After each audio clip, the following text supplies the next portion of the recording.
nauči se da ljubiš, bližnji spremi se, moj čeda, s tevo ljubov rodeni.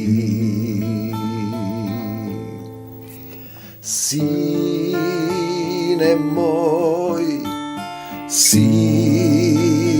moj, jas tatko, nebesen sum tvoj. Sine moj, jas tatko, nebesen sum tvoj. Da čekoriš o ljubovta, da ljubiš kako Isusa, da prostuvaš i ne osuduvaš. Sine moj, jas tatko, nebesen sum tvoj. Sine moj, jas tatko, nebesen sum tvoj. Krv ta tvoja se proleja, na krstot zavet ostavi, obleči se. Tatko moj, zboruje deneska niz mene. Ti blagodaram što mi podaruješ još jedan den na zemljava, da se usavršuvam vo ljubovta. Ti blagodaram što me nauči da prostuvam, da se pokajam, nikoga da ne osudam i da prebivam vo tvoja ta ljubav. Ti zboruje niz mene, neka se koje slovo i se koji zbor dobre onije koji imat potreba od tvoja ta ljubav, od tvoja ta milost, od tvoja ta sila i udisceluvanje. Zašto tvoje carstvo to? Zboruva me za carstvo, tvoja je sila ta i slava ta. Neka bide volja ta tvoja, sila, slava, carstvo i njegova volja. Zboruva me za Tatko nebesen, koji sozdal se i mene i site vas i sve to ono što je okolo nas, što go gledame na zemljata. Kada što sme dojdeni da naučime da se ljubime jedan so drug. Продолжуваме со озвучување на живото слово во дух и вистина. Јован 6 глава, потоа Исус, пратен од Таткото Небесен да ја пролее својата света крв за секого од нас, да ни помогне, да ни даде сила, да не откупи, да го откупи нашиот грев, да плати за нашите гревови, кога бевме грешници. И сега сме, ако не сме го избрали Исуса. Потоа Исус отиде на другата страна, на Галилејското, на Тиверијатското море. Едната страна сме тоа што сме ние сега, другата страна е тоа што треба да бидеме во Исуса. Од степен на себељубие и нељубов да преминеме во љубов. Две страни се, синови човечки, кои пребиваат во нељубов, од чие што срце излегуваат. Сите оние работи запишани овде во Светото Писмо: завист, љубомора, крадење, лажење, прелюба, омраза, гнев, бес од човечкото срце. И синови Божји, оние кои имаат чисто срце и можат да го видат Бога пред се во степенот на љубовта со која ги љубиме сите други. Значи премина на другата страна на Тиверијатското и Галилејското море и по него одеше многу народ, зашто ги гледаа чудата што ги вршеше над болните. На луѓето им треба исцелување, чуда, да се исцелат болните и тогаш ќе поверуваат. Но по извесен период верата може повторно да падне и да се вратат на старото. А Исус отиде во гората I tamu sedeše su učenicите своеве, јас сум овде по Мавровската агора, во гората. Наближуваше јудејскиот празник Пасха. На земјата постојат празници, одредени датуми, циклични периоди, да не потсетат дека постои Бог, да не потсетат да се покаеме, да му заблагодариме на Бог. Исус пак, откако ги подигна очите, виде дека кон него иде многу народ, му рече на Филип, од каде да купиме леб за да јадат овие. А тоа го рече за да го искуша. Од каде да купиме леб?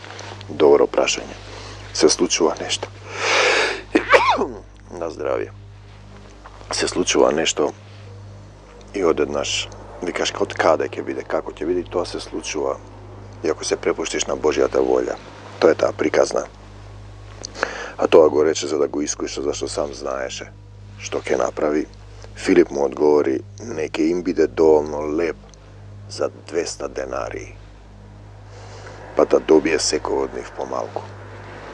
5000 луѓе. Еден од учениците негови, Андреј, братот на Симон Петар, му рече, овде има едно момче кој има 5 јачменови лебови, 2 риби, но што е тоа за толку души? И тој ќе ме прашат како работиш, како снимаш завети, како одиш по ова, како организираш. Па со 5 лебови, со 5 јачменови лебови, 2 риби, Исус надополнува. Тоа е поентата. Исус рече, кажете им на луѓето да поседнат. Исус вели, ако имате каде да што да јадете, да спиете, каде да ја ставите главата, да бидете задоволни. Кажете им на луѓето да поседнат, а на тоа место имаше многу трева. Тогаш поседнаа луѓето, на број околу 5000 луѓе. Исус ги зеде лебовите, заблагодари, татко мој, ти благодарам што намножуваш и што ме благословуваш и оваа работа во заветите, да ги допре сите оние кои имаат потреба твојата љубов, да им го внесе твојот мир, да ја исцелува болката и скрушените по срце. Им ги подаде на учениците лебовите и рибите, учениците на оние што поседна, исто така и од рибите кој колку сакаше. А кога се наситија, им рече на учениците своји, соберете ги останатите парчиња за да не се загуби ништо. И од 5 јачменови лебови собра и наполнија 12 кошници парчиња што им преостанаа на оние што јадат. Луѓето кога го видоа чудото што го направи Исус, рекоа, овој е навистина пророкот кој требаше да дојде на светот. Ние зборуваме, блажени се оние што не видоа, а поверуваа, а тие вгледаат и потоа повторно ќе се разбегаат. Повторно ќе се разбегаат кога Исус ќе биде распнат. Знаете, и повторно ќе им се појави воскресна за да поверуваат. Луѓето кога го видоа чудото што го направи Исус, рекоа, овој навистина пророк кој требаше да дојде на светот, но Исус штом разбра дека сакаат да дојдат и да го фатат за да го прогласат на цар. На луѓето им треба исцелување, чудо, сакаат да видат. Знаете, сакаат да го фатат, да го прогласат за цар. Исус повторно се повлече сам во гората, еве овде во Мавровската агора. А приквечер, учениците негови слегоа до морето и откако влегоа во кораб, Јован 16, откако влегоа 17 во кораб, тргнаа преку морето, повторно преку морето. Кон Капернаум и веќе се беше стемнило, а Исус се уште не беше дошол кај нив. Морето пак се подигаше зашто дуваше силен ветер. И кога беа поминале 25 до 30 стадии, го видоа Исуса како оди по морето и се приближува кон коработ, па се уплашија. Оди по вода. Знаете, што значи тоа? Која слика е тоа? Но тој им рече, јас сум, не плашете се. Во љубовта страф нема. Кој се бои не е совршен во љубовта. Зошто тие се плашат? Зошто не веруваат и покрај чудата? Тешко е еден човек да се промени. Така да оние теории дека на брзинка го примил некој Исус, рекол те сакам, Исус и крај. А потоа се враќа на старата природа. Не ги љубе сите, осудува, не простува, не се покајал, ја извршува својата волја, знае што е добро и зло. Оди по вода, подразбира духовна состојба.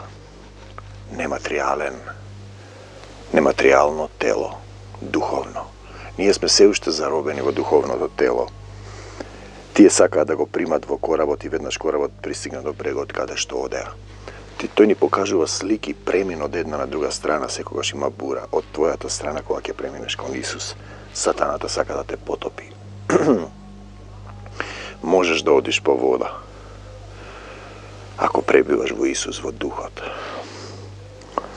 Утредента наутро, народот што седеше на другата страна на морето забележа дека таму немаше друг кораб освен еден во кој влегоа учениците негови и дека Исус не влезе во коработ со учениците своји, туку само учениците негови заминаа.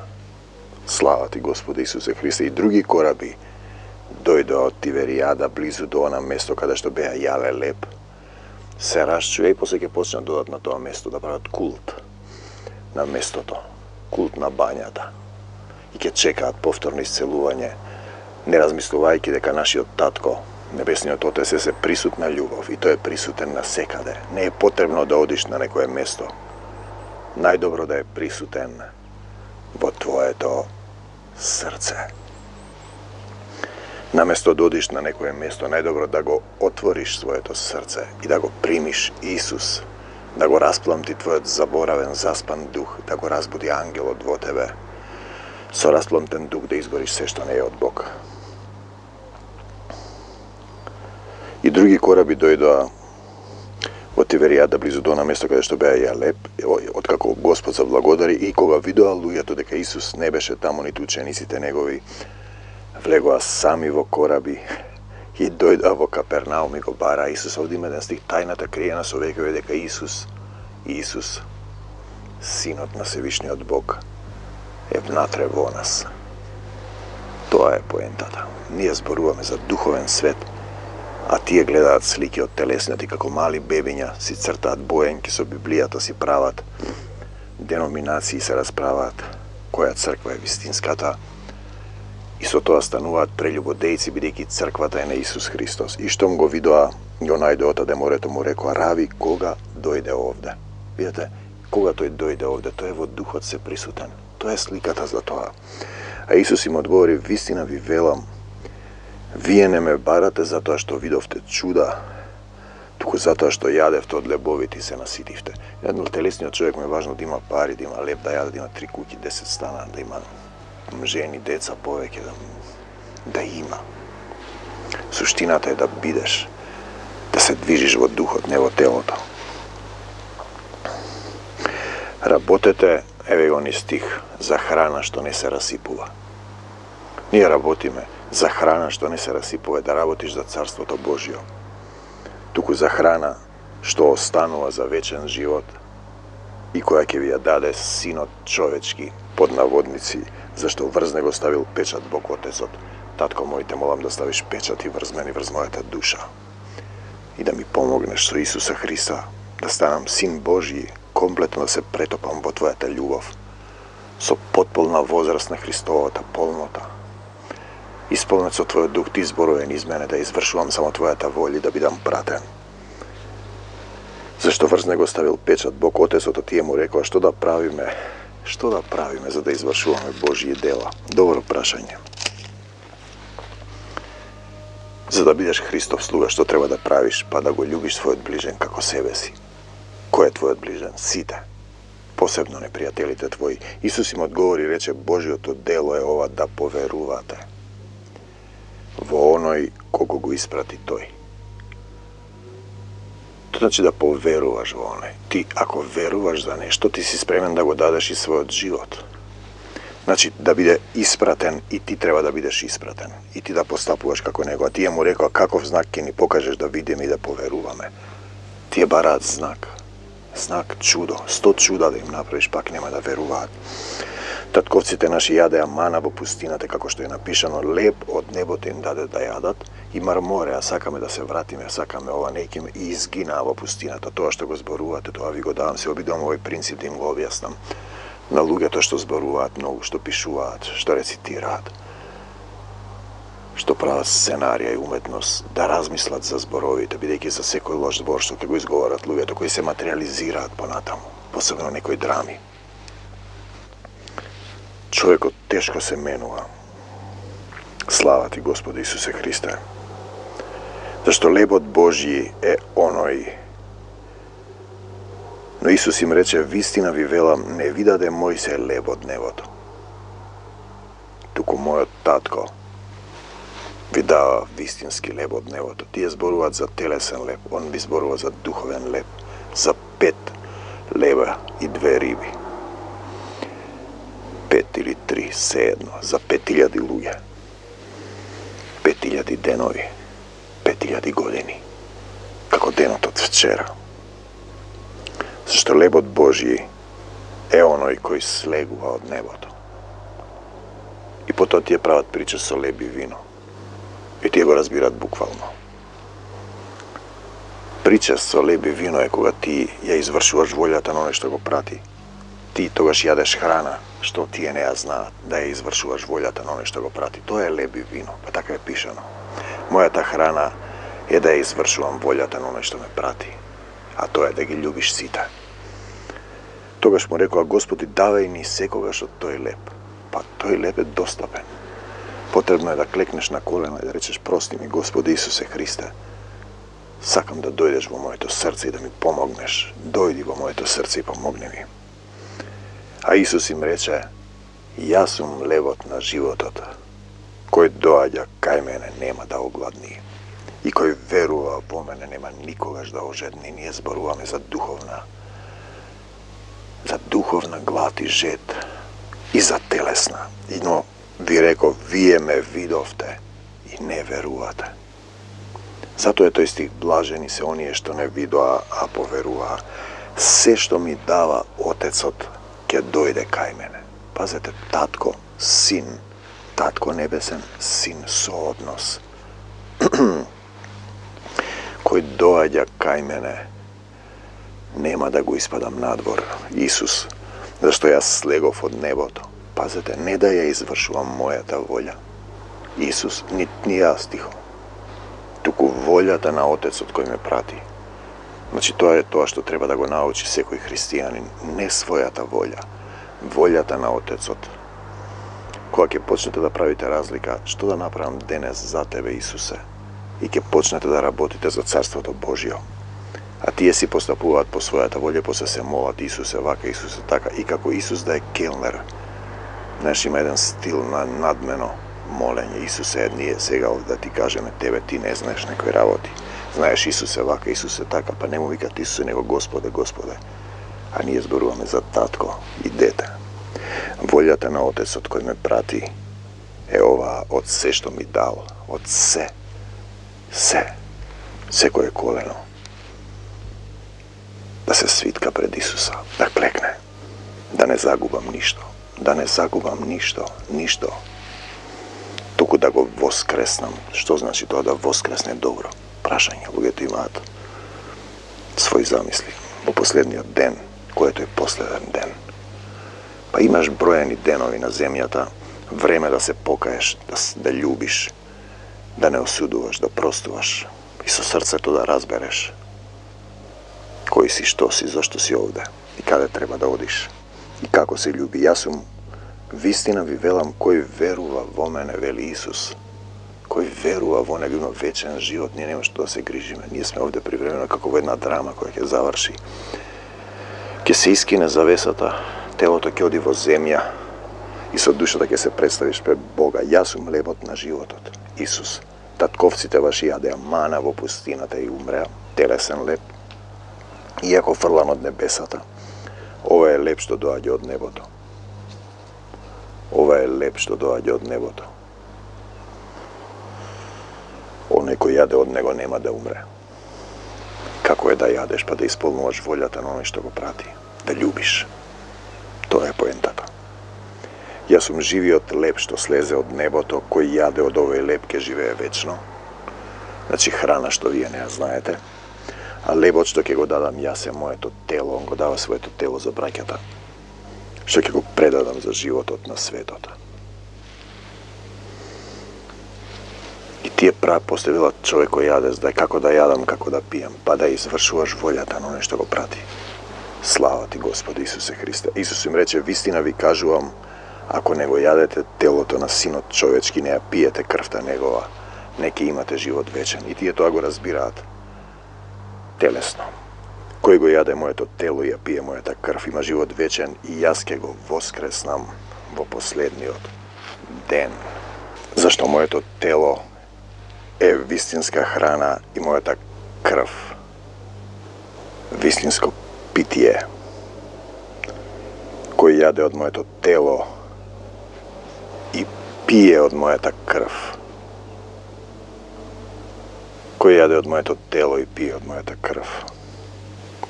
Пазете, ќе биде во мене и јас ќе бидам во него. Пак ќе дојдеме до тој стих. Исус вели, јас имам храна што вие не ја знаете.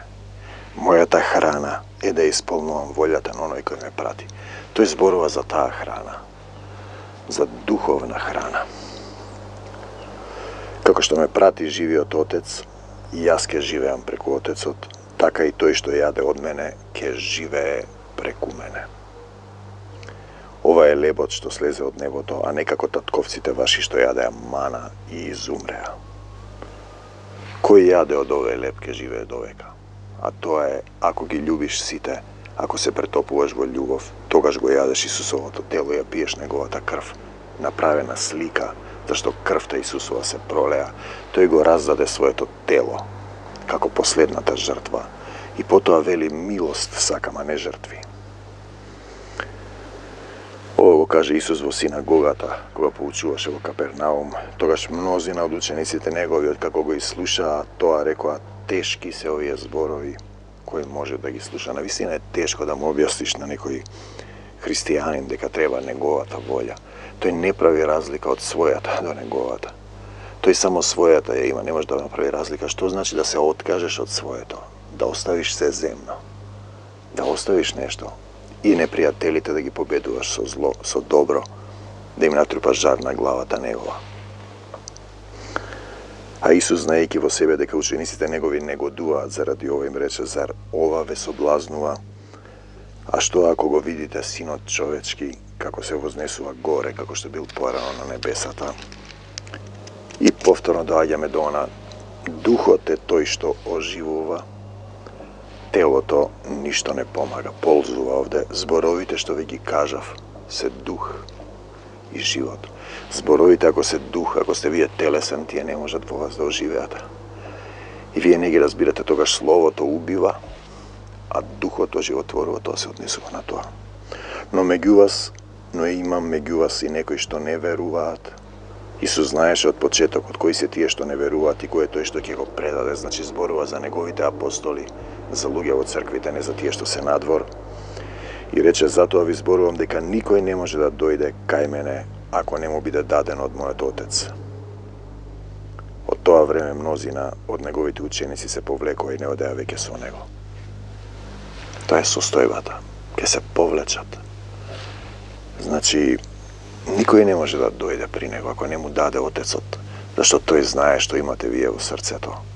Дали вие сте почнале да љубите? Капка по капка систем на љубов. Тогаш им рече Исус на 12-нината да не сакате и вие да си отидете. А Симон Петар повторно тој му одговори, Господи, кај кого ќе одиме? Ти имаш зборови за живот вечен. И ние поверувавме. Тај вели поверувавме, а потоа ќе се разбегаат. И познавме дека си ти Христос. Тие мисла дека поверува. Син на живиот Бог. Оти кога ќе го удри пастирот, кога ќе го уапсат Исус, сите ќе се разбегаат. Кога ќе дојдат нападите на сатаната да не се разбегате, па мислите дека верувате, па после пак ќе се вратите. И ние поверувавме и познавме. Познавме, што значи да го познаеш Исус? Дека си ти Христос, Син на живиот Бог. Така треба секој од нас да познае и да препушти се во негови раце. Ако вие се жалите, се плашите, болни сте, тоа е прелюбо дејство, оставете му на Исус. Најнакрај нема да ја сеќавате болката, ако треба да се исчисти некој дел од вас. Ако пораснете во духот. Исус им одговори, нели ве избрав 12-мина, но еден од вас е ѓавол, значи тој знае се. И прифаќа, така и вие ќе знаете дека некој ве лаже и прави. Дали ќе можете да му го завртите и другиот образ? Или ќе влезете во сатанскиот круг на осудување. А зборуваше за Јудас Симонов Искариотски, зашто тој, иако еден од 12 мината, посака да го предаде. На едно место има како се покајал и Јуда пред да се обеси. Знаете, што значи тоа да сакаш да го предадеш? Тоа значи да си похотта на телото, желбата на очите, врзан си за овој свет, за материјалното. Тие зборуваат за духовна храна, за телесна храна, за материјални богатства. А ви вели за храна која не се расипува, да работите за награда на Божјото царство. Татко мој, ти благодарам што овој ден Твојот мир преминува на сите оние што ќе речат сега: Господе Исусе Христе, дојди во моето срце. Нека Твојата љубов го преплави секое срце кој ќе каже: Исусе, дојди во моето срце и помогни ми. Нека исцели секоја болка, допрете се каде што ја боли. Господе Исусе Христе, дојди и помогни ми. Земи ја од мене болката и закове ја на крстот. Твојата света крв е врз мене. Остави се земно и врви под него, подразбира да ја исполнуваш неговата волја на Таткото Небеснен. Ретко кој го разбира ова. Значи, Адам е изгонет од рајот, зашто знае што е добро и зло, и јаде од дрвото на познанието на доброто и злото. Адам стана како еден од нас. Ако знаете што е добро и зло, вие сте како Адам, вие сте вавилонец, вие сте ѓаволска природа, паднат. Почетната позиција е: Исусе, ти напред, јас по тебе. Јас не знам како да постапам, покажи ми, дај ми што да кажам, кога ќе ве приведат, не грижете се што или како ќе говорите, зашто духот на вашиот Отец ќе говори низ вас. Ете, тоа е христијанство. Може би ви е премногу ако го слушате ова за прв пат, но пробајте да клекнете на колене, да кажувате секој ден: Исусе, дојди во моето срце и помогни ми. Или направете вака: Исусе, ако те има, помогни ми. Те сакам, Господи Исусе Христе. Мир вам, Исус во срцата наши. Исусови благослови за сите вас и за љубените. Љуби го својот ближен како себе си и напред со Исуса Христа во срцето. Амин.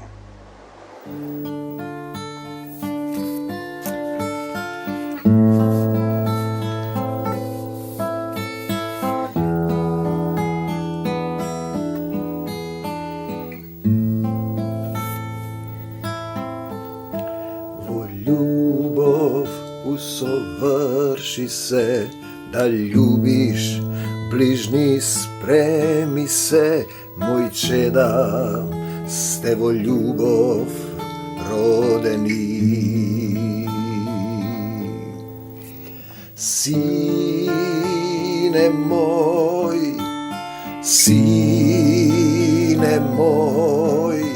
јас татко небесен сум твој. Сине мој, јас татко небесен сум твој. Да чекориш во љубовта, да љубиш како Исуса, да простуваш и не осудуваш. Сине мој,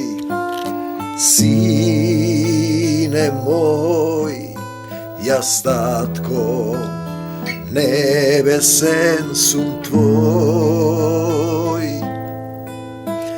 Сине